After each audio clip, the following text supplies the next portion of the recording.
I have the pleasure to share this panel with great friends among us and a new colleague.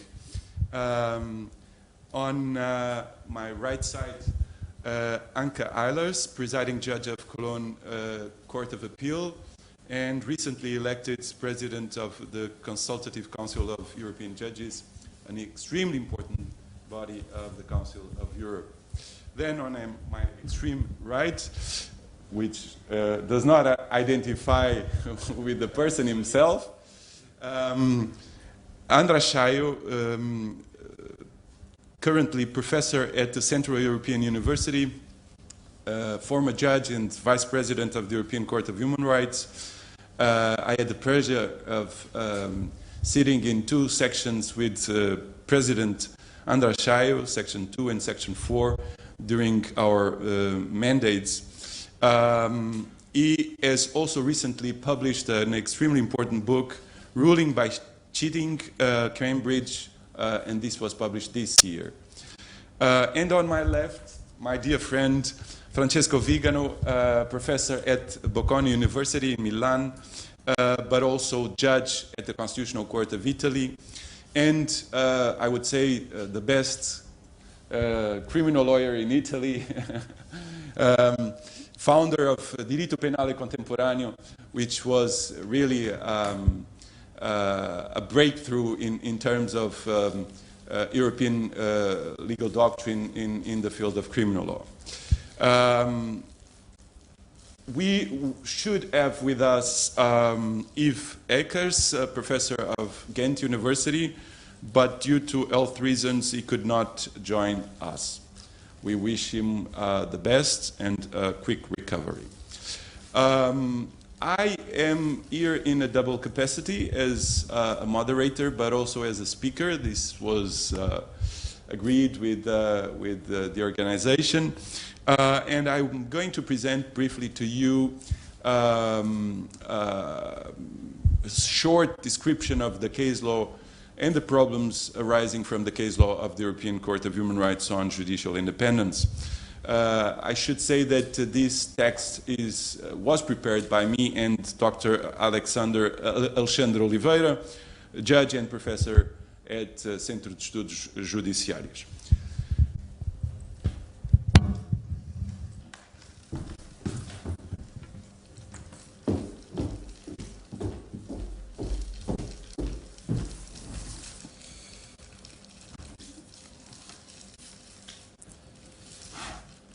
So my talk will have three main parts. In the first part, I will be dealing with the control of the judiciary through the composition of related bodies and specifically through the composition of high judicial councils. And this I deal basically on the basis of an important Grand Chamber case, which is Ramos Nunes, a Portuguese case, by the way, Ramos Nunes against Portugal. The second part will dwell with the issue of intimidation of the judiciary through the premature termination of judicial mandate. And there I will present to you the extremely important leading case of Baca versus Hungary. And finally, the third part is concentrated on the issue of political interference in the appointment of judges. And of course, here it's extremely important to mention Astradsson versus Ireland, versus Iceland, very recently. A judgment very recently delivered by the Grand Chamber of the European Court of Human Rights. I have avoided on purpose Polish cases because we have already talked, and quite rightly so, about Polish cases. I think we should also take into account that there are other countries with similar problems, and not only Eastern European countries, also Western European countries, where indirect control of the judiciary is or should be on the agenda.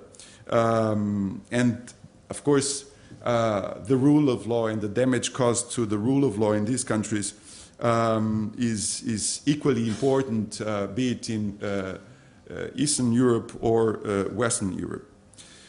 It is quite common in Europe to find councils of the judiciary with important powers, in particular concerning the appointment, disciplining, and dismissal of judges. Due to the sensitive nature of these functions, the composition and mode of appointment of the members of the councils of the judiciary in view of assessing their independence have quite often been questioned in cases before the European Court of Human Rights. A clear-cut case in this respect is Alexander Volkov versus Ukraine, adjudicated by the 5th section of the European Court. The same standards for evaluating the independence of these bodies were later reiterated by the Grand Chamber of the same court in the Denisov versus Ukraine case. In the first of these cases, the applicant, a Supreme Court judge, had been dismissed from the post of judge by a recommendation of the High Council of Justice, later confirmed by Parliament. In the second case, the applicant had been dismissed from the position of President of a Court of Appeal, also following a recommendation of Ukraine's Council of Justice in disciplinary proceedings.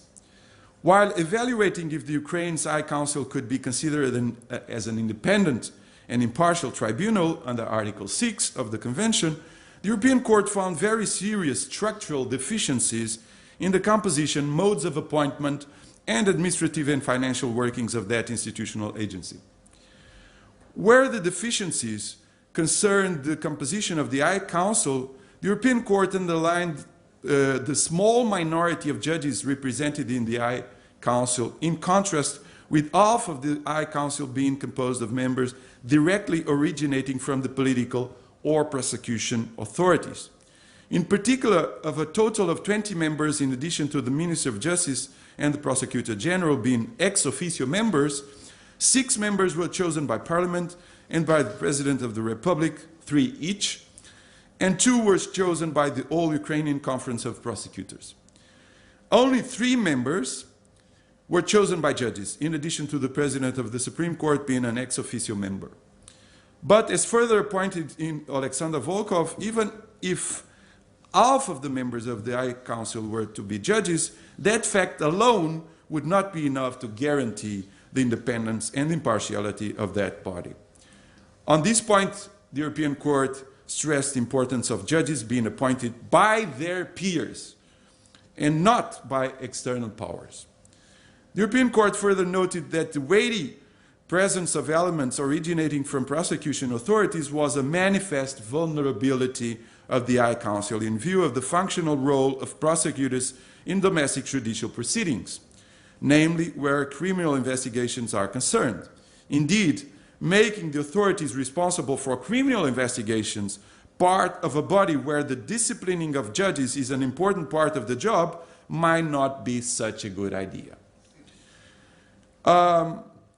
Finally, the European Court pointed out that the members of the disciplinary body played a role in the preliminary inquiry in a disciplinary case and subsequently participated in the determination of the case, of the same case, by the disciplinary body, concluding that such a duplication of functions could also cast doubt on the impartiality of those members. All of this came to a high point in Ramos Nunes de Carvalho e Sá versus Portugal. All of this discussion was replicated in some way in this extremely important case where I had the honor to be a member of the composition. In this case, the European Court analyzed the institutional architecture of the Portuguese High Council of Judges, the Conselho Superior da Magistratura, although maintaining in essence the above referred case law, the Ukrainian case law. But it may have failed, in my view, an opportunity to further develop it. As noted by the jointly dissenting opinion of judges Yudkivska, Vucinic, Turkovic, Dedov, Husseinov, and myself, The decision failed to analyze the role of the President of the Supreme Court of Portugal, while also President of the Portuguese High Council of Judges. To put it a little bit into context, the decisions of the High Council were subject to an appeal to the Judicial Division of the Supreme Court. The President of the Supreme Court thereby participated in the decisions of the High Council under appeal, and although not participating in the referred Judicial Division, could determine to a certain extent the composition of that division. Due to the shortcoming of this institutional architecture, the appearance of impartiality could not be said to have been obtained, and the composition of the tribunal, in this case the Supreme Court viewed in its relation to the High Council, did not pass the test of objective impartiality. Indeed, hierarchical or other links could not be ruled out a priori, and if no subjective bias was to be found in the specific members of the adjudicating body, there was nonetheless a problem of objective impartiality. The dissenting opinion, or partially dissenting opinion, also stressed the importance of complete institutional integrity of the bodies whose powers included the disciplining of judges, starting at the level of objective appearances. This separate opinion further underlined the fact that the High Council was simultaneously the body with jurisdiction to decide on disciplinary actions concerning Supreme Court judges. That is to say that the judicial review of disciplinary sanctions was performed by judges who were also under the disciplinary jurisdiction of the body whose decisions were being reviewed. As already been noted in Alexander Volkov, this also jeopardized the independence and impartiality of the reviewing court. On this last point, however, the Grand Chamber had considered itself prevented from reviewing any such deficiencies due to procedural technicalities.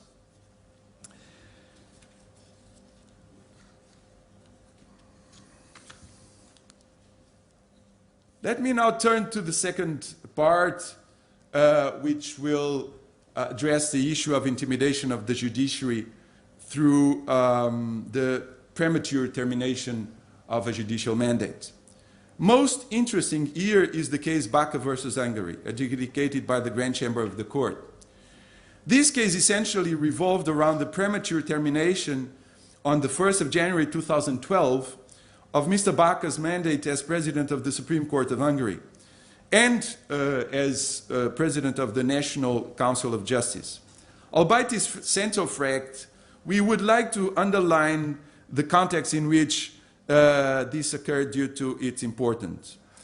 Between February and October 2011, Mr. Baca, in his capacity as President of the Supreme Court and of the National Council of Justice, on several occasions and through multiple channels like the media or the Parliament, expressed deep constitutional concerns over the ongoing legal reform of justice, in particular regarding the independence of the judiciary.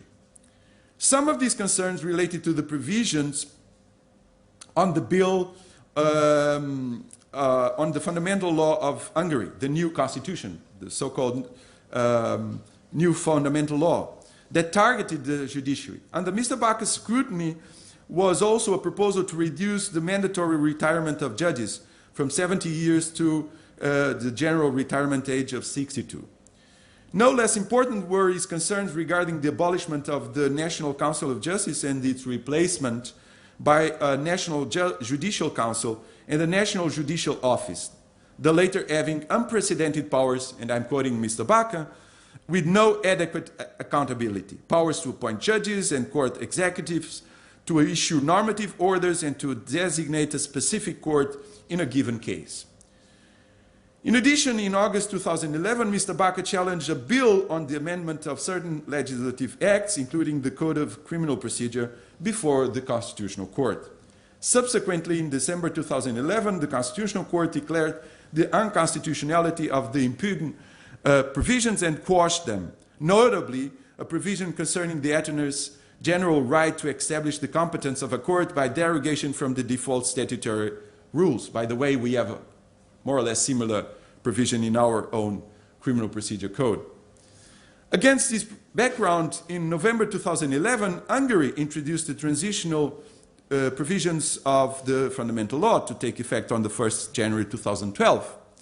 These provisions, which stated that they were part of the fundamental law, foresaw that the mandates of the President of the Supreme Court and of the President and members of the National Council of Justice would be terminated upon the entry into force of the fundamental law.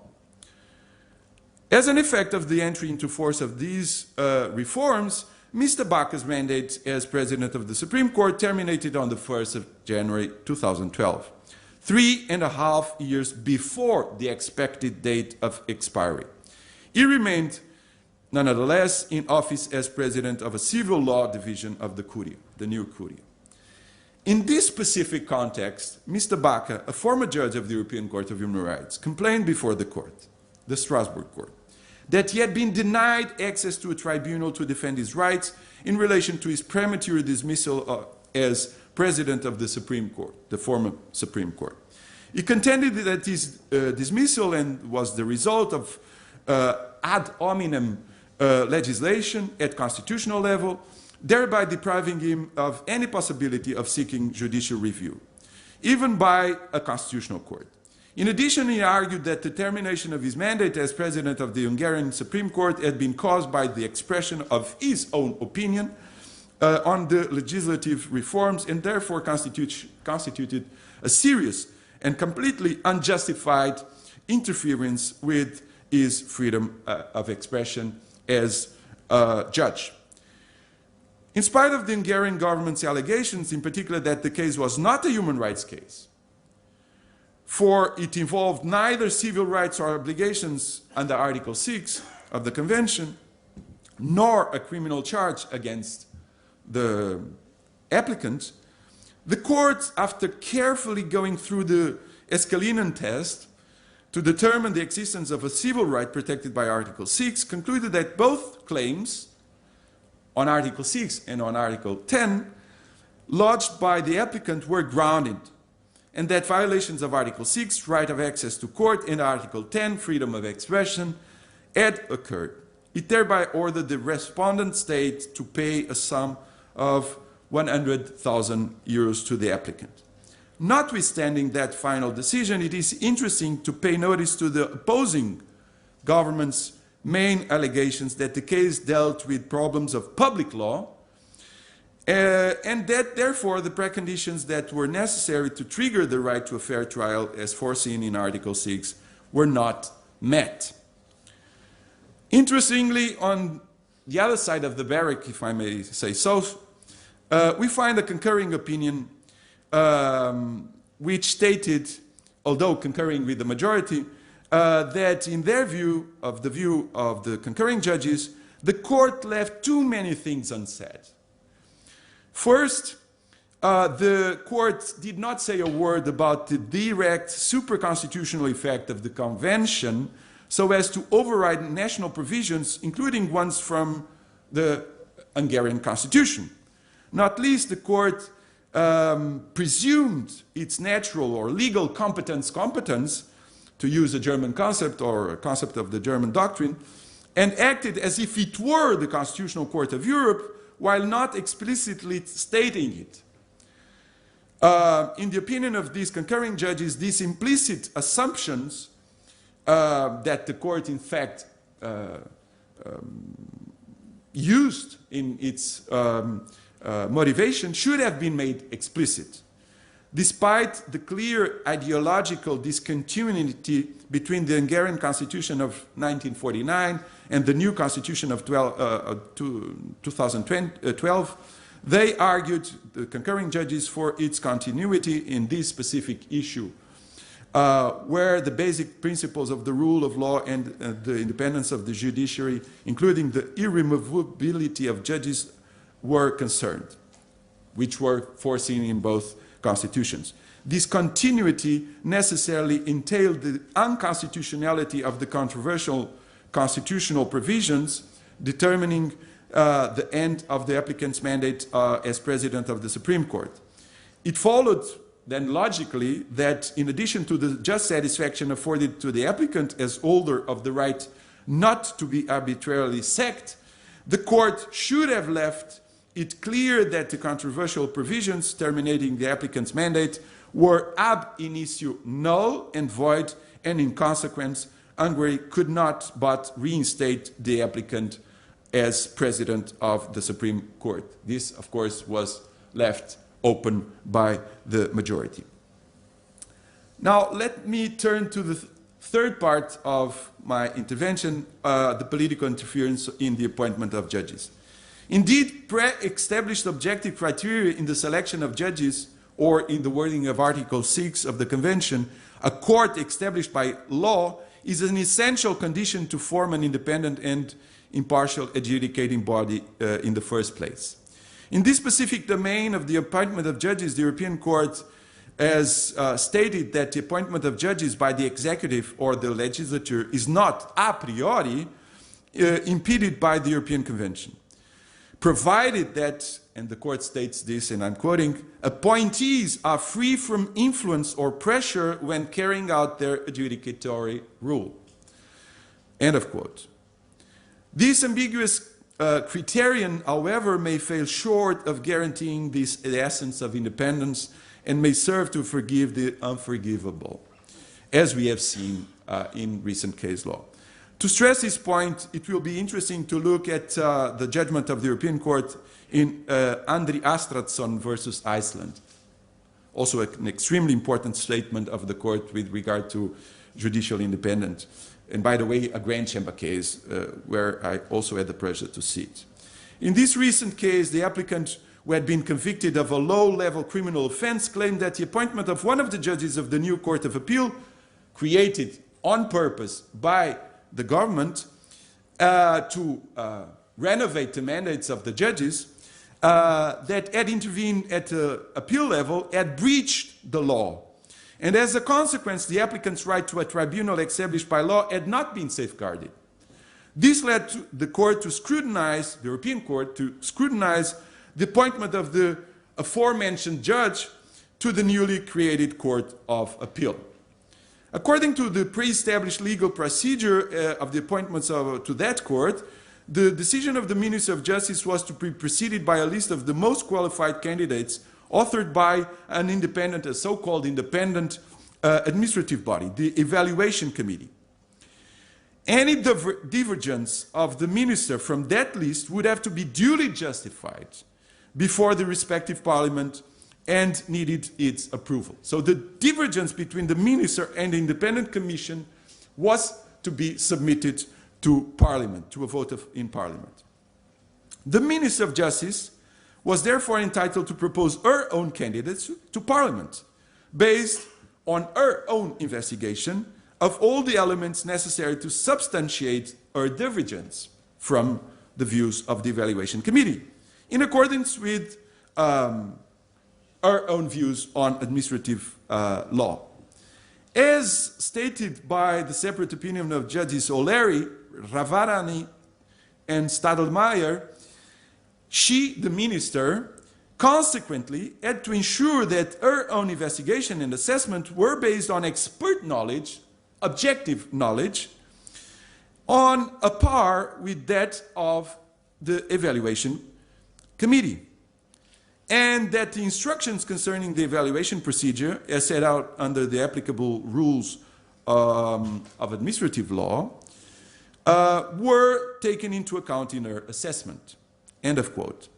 In actually, what it really happened is that the minister deviated from the Evaluation Committee's list regarding 4 of the 15 proposed judges, which were later confirmed in a parliament dominated by the government's party. In the court's assessment of the case, it took for granted the conclusions of the Icelandic Supreme Court. We did not dispute the conclusions of the Icelandic Supreme Court. We did not depart from the findings of the National Court. With regard to the existence of a breach of national law, so the Icelandic Supreme Court itself found that the procedure followed by the minister had indeed breached the national law.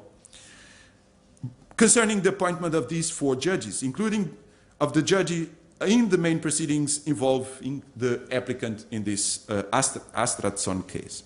The breach of law in question consisted foremost in the failure of the minister to carry out an independent evaluation of the facts or to provide adequate reasons for her decision to choose 4 judges that had not been advanced by the evaluation committee.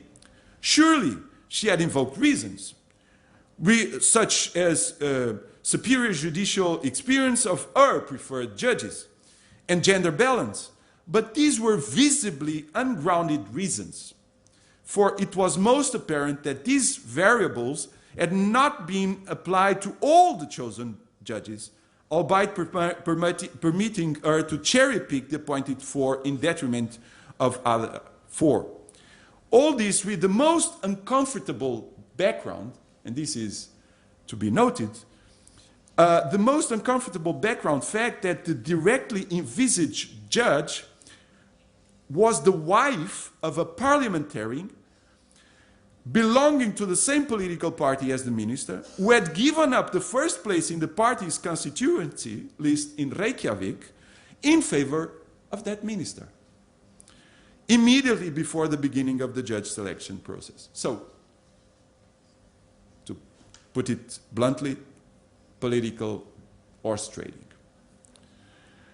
After recognizing the described breach of law, the court quickly moved on to evaluate the consequences of the breach regarding the right to a tribunal established by law. In this context, the court made use of a new threshold test to determine whether the breach in question was of such gravity as to entail a violation of the right to a tribunal established by law. This test basically concerns of 3 steps, and this is now called the Astradson test. In the first place, a positive one that consists in the recognition of a manifest breach of the domestic law. And this test was fulfilled, as we have seen, because the Supreme Court of Iceland itself found that there was such a breach. Secondly, a teleological step consisting in an evaluation of whether that breach translated into a real risk that the other governmental bodies, in particular the executive, could exercise undue discretion in relation to the domestic court. Thirdly, a step concerning the effective review conducted by national courts, if any, and whether effective remedies were so provided in the specific cases where the applicants had been judged by these tainted judges.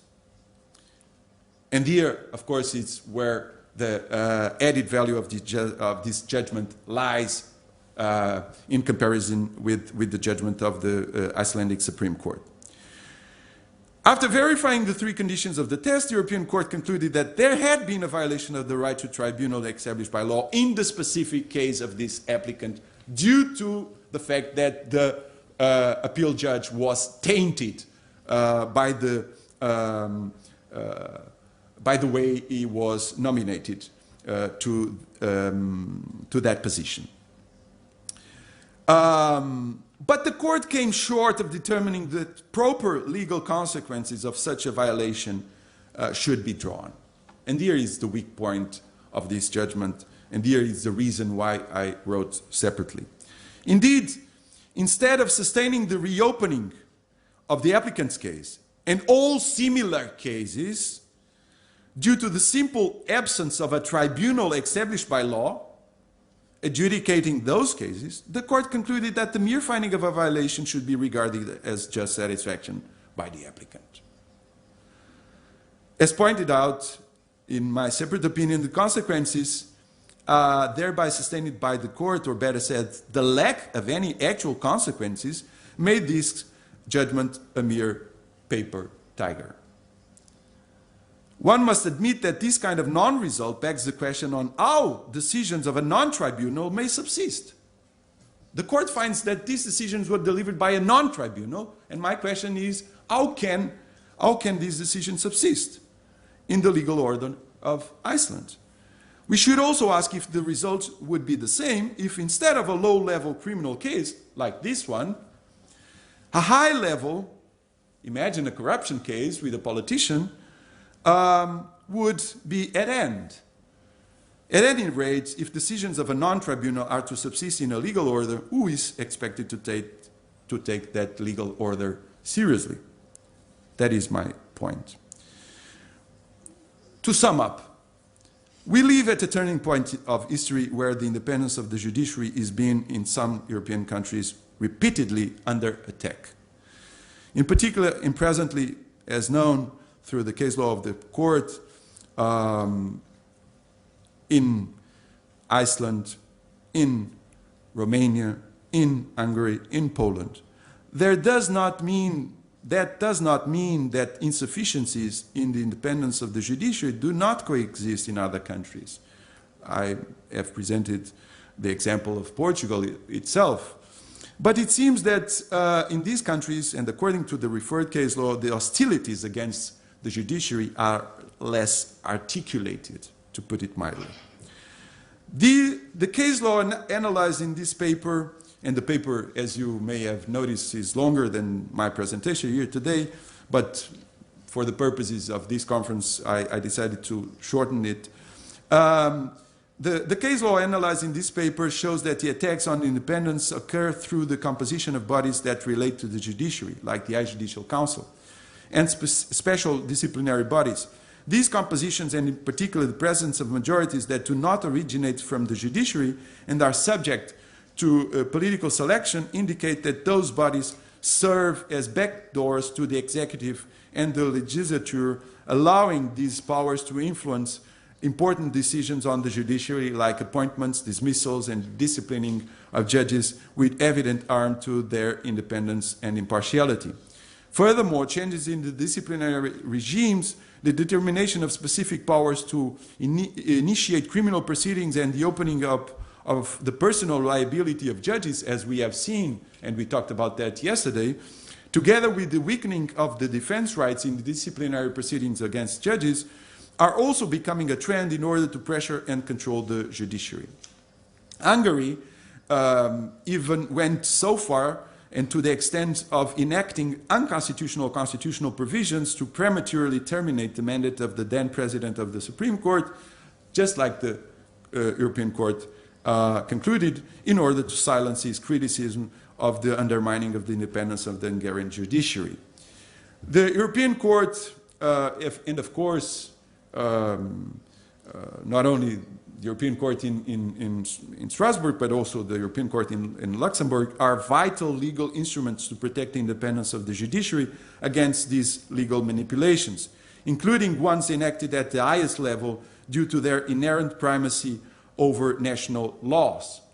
Convention law and European Union law have a role to play, and the courts, as interpreters of this law, are ultimately responsible for upholding those legal instruments and have frequently been confronted with hard cases concerning these manipulations. The European Court of Human Rights has aligned itself with the Court of Justice, and that's good news, because being confronted with such a threat, it's good news that the international courts have the same language to face this threat. The problem now is that legal consequences should be drawn from these judgments. And here, I fear that the European Court of Human Rights has been somehow hesitant on drawing these consequences of the primacy of European Convention, frequently falling short of stating its powers and determining that actual consequences take place in the legal orders concerned. I hope that this will be reviewed in the near future. Thank you so much for your attention.